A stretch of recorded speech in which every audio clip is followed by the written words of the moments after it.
আপনার বিরুদ্ধে অভিযোগ আছে অনেকেই, কিন্তু সর্বশেষ আপনি এই একজন টিচার যারা বললেন ওনার কাছ থেকে আপনি টাকা নিয়েছেন।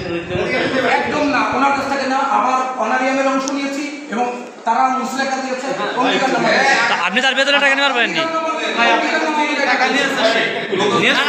কত টাকা নিচ্ছে? ৮,০০০ টাকা দেওয়া হয়েছিল না? ৮,০০০ টাকা। আপনি কিসের অঙ্গীকারনামা করে?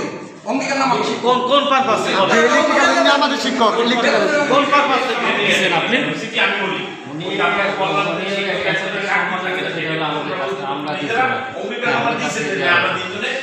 আসলে শিক্ষক তো না, কিন্তু আসলে শিক্ষক না, টাকা পাইলে ছাড় পাবে। উনি কিসের জন্য পাইল?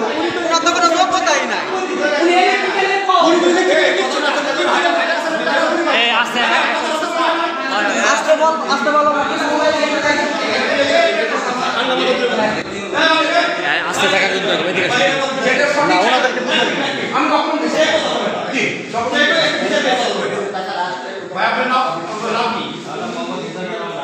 আপনি কোন জায়গায় শিক্ষক হবে?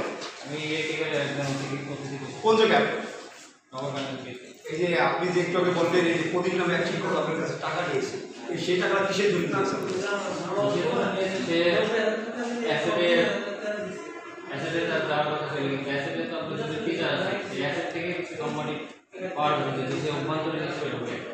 সেটা আমরা দুইজন মিলে তাকে দিতে চাইছি। পরবর্তীতে তার নামে অর্ডার হয়েছে, তার নামে অর্ডার হলে সেই